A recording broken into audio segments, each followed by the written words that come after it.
Hey guys, back with another video. And first I have to say I am sorry for the glare in my in my glasses. I had been sitting here for a couple of minutes trying to fix that glare and it's not happening.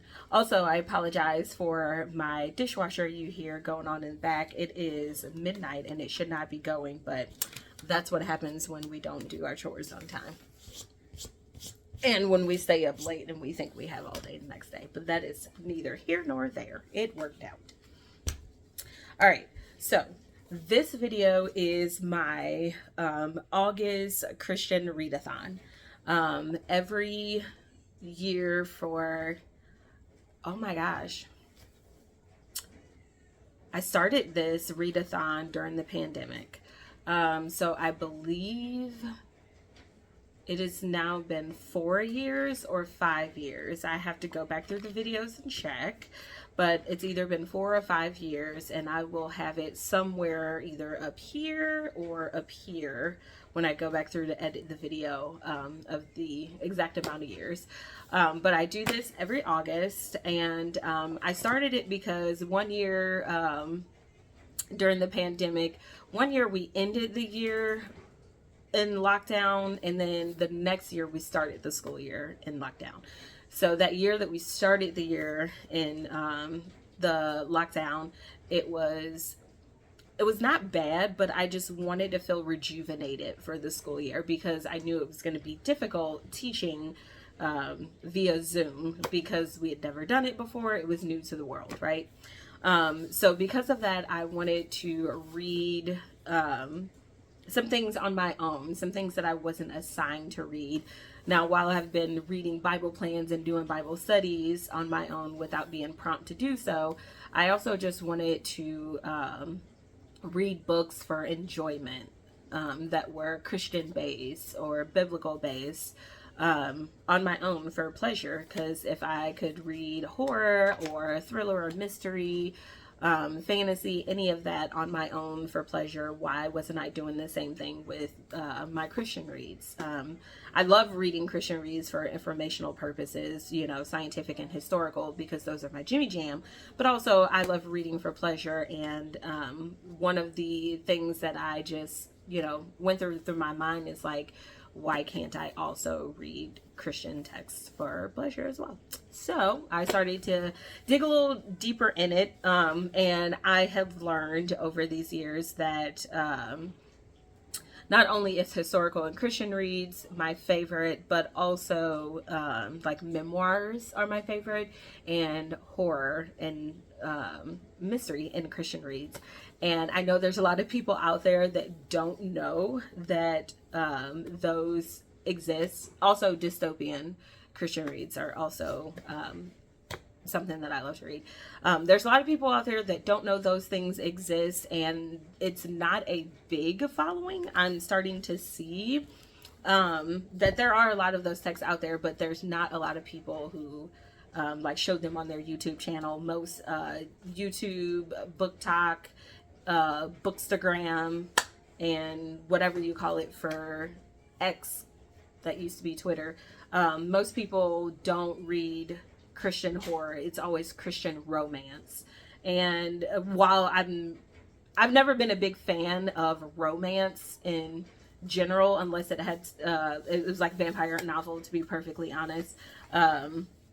I didn't, either vampire or something magical, which was mostly vampire. Okay, I digress. Anyway, romance has never been my huge thing, especially since most of romance that I had ever seen, there wasn't, like Zane was the only black author that I have ever read in romance, and that was like deep romance. I won't say dark, but it was extremely spicy and nothing that I should have been reading, especially as a teenager. And most other romance I saw on shelves at store was just like country white people.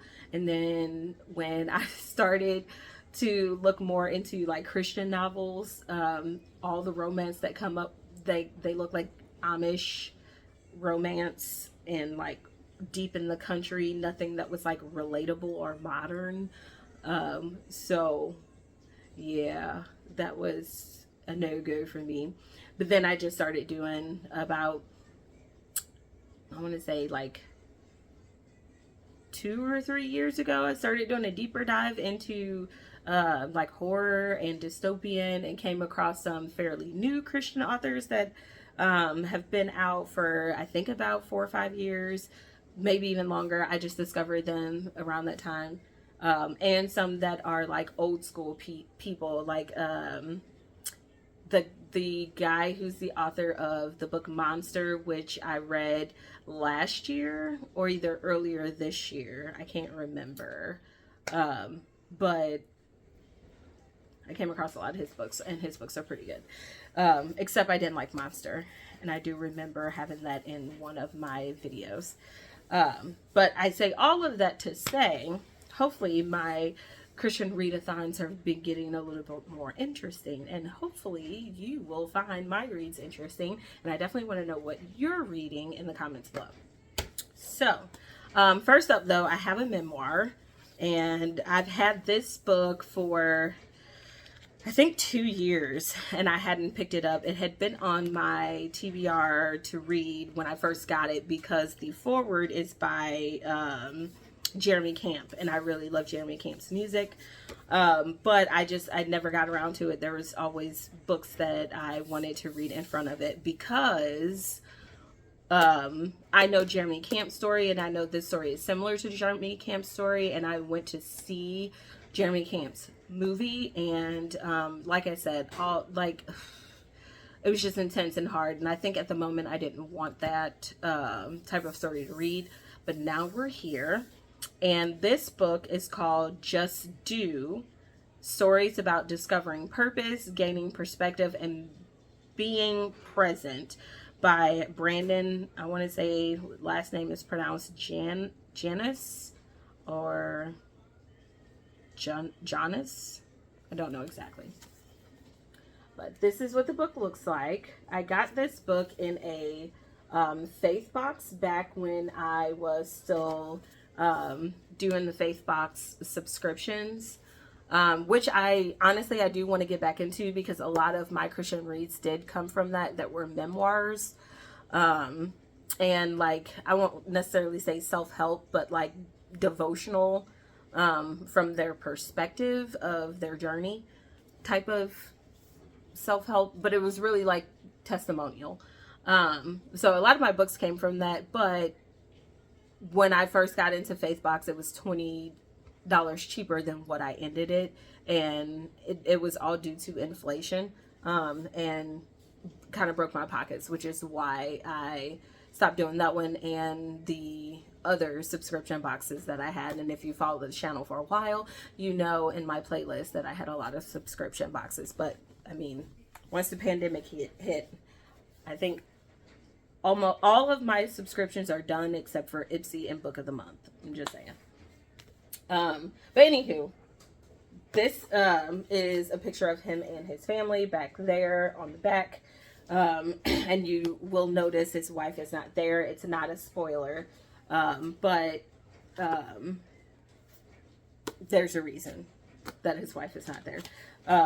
And on the back of the book, it tells us 2018, his wife was diagnosed with a stage 4 breast cancer. So that's why she's not there. But anyway, I'm already 4 chapters into this book. That right there is just 4 chapters. But I'm 4 chapters into this book, and already it is not what I thought. I thought it was going to be more devastating, more like to the heart. And while it is that, it's more of a, I'm going to say, happy sort of ending. Not that the cancer is good, but the way the story is going so far, it just makes you appreciate things a lot more. This reminds me a lot of A Walk to Remember. And that's crazy that I'm comparing someone's actual life to a made-up story of a movie, but that's what it reminds me of. Only obviously theirs is not, theirs is more biblical based, as it grows. So yeah, but anywho, it reminds me of that, and I actually cannot wait to keep getting into it. Like, that's how good this is. The other books though that I'm reading, two are audiobooks and one is a Kindle. And my golly gosh, the one that is my Kindle read, I will finally actually read it. So let me show you that one first. This one has a lot of pages to it, so I am hoping that I can find the time to get to it, because it is a series and I genuinely want to read this book. And I've had this book on my TBR for, oh my gosh, for a few years. I think it's been 2 years.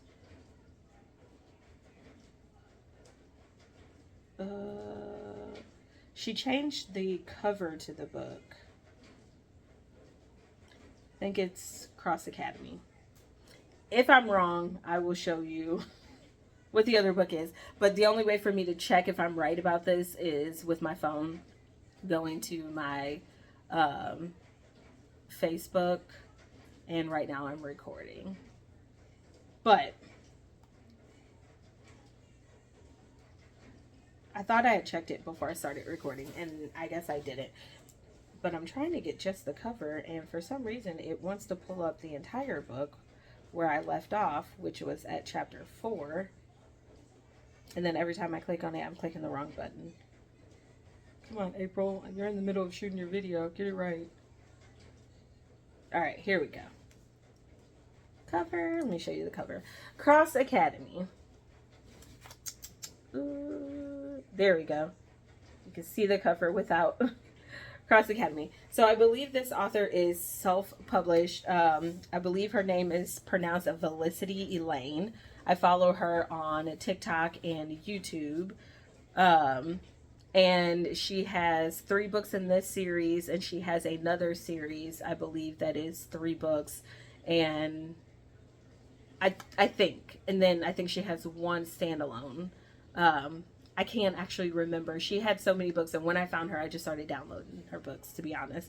But I started downloading her books because her books are dystopian, and since that's a hard thing to follow or to find, I was happy that I found her, so I downloaded a lot of her books.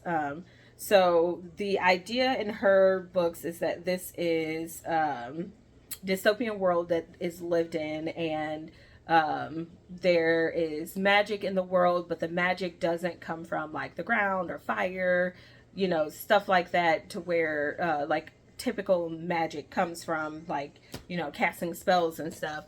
The idea of this is that the magic comes from God, through prayer, and fasting and those sort of things that, you know, we practice in our Christian religion. So I'm interested in seeing this book. I don't know very much about the book other than it is Christian based, and that it is dystopian. And I've watched her videos where she's given like, you know, summaries of her book and stuff, but I haven't watched one in the last like 6 or 7 months on purpose, so that I can forget, because I like going into books and not knowing a whole lot, just knowing like the basis. And for me, Christian, dystopian, and magic comes from God was basis enough for me.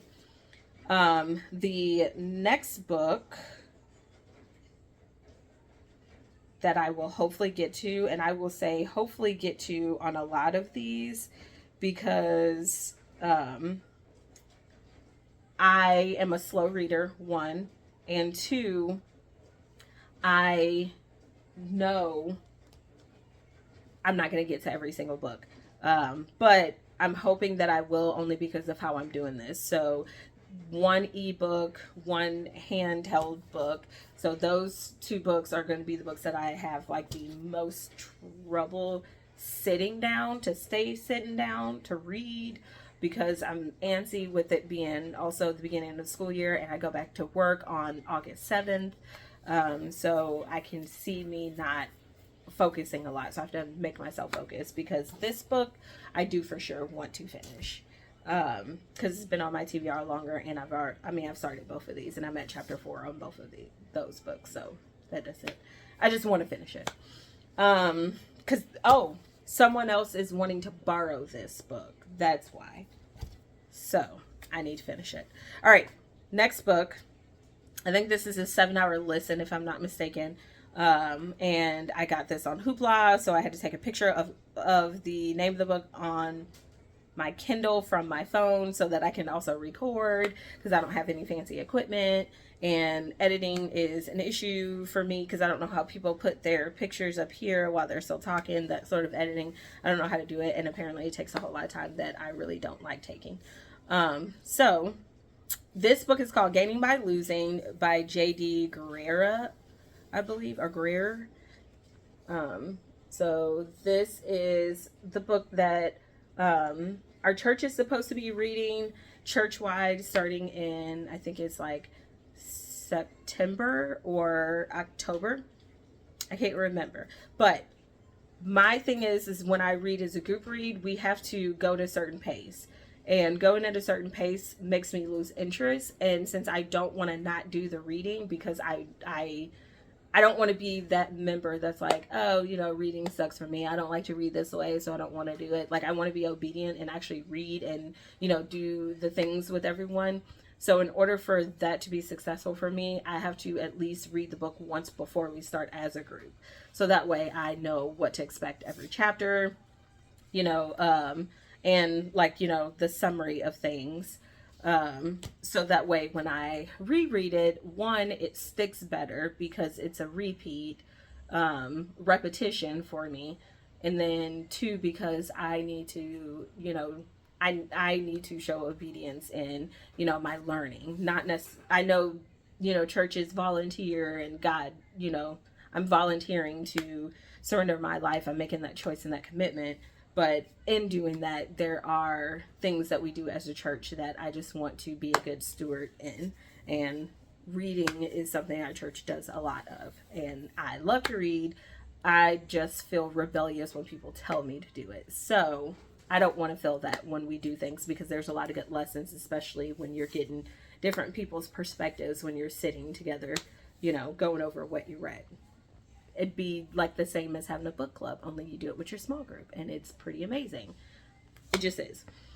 Also, the very last book, this book is an hour and 43-minute read. So this I could probably do tomorrow in the morning while I'm getting dressed and getting my coffee, because everything takes me about an hour and a half to do.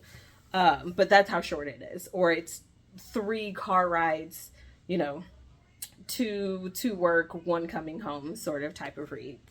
But anyway, this is called Get Out of Your Head.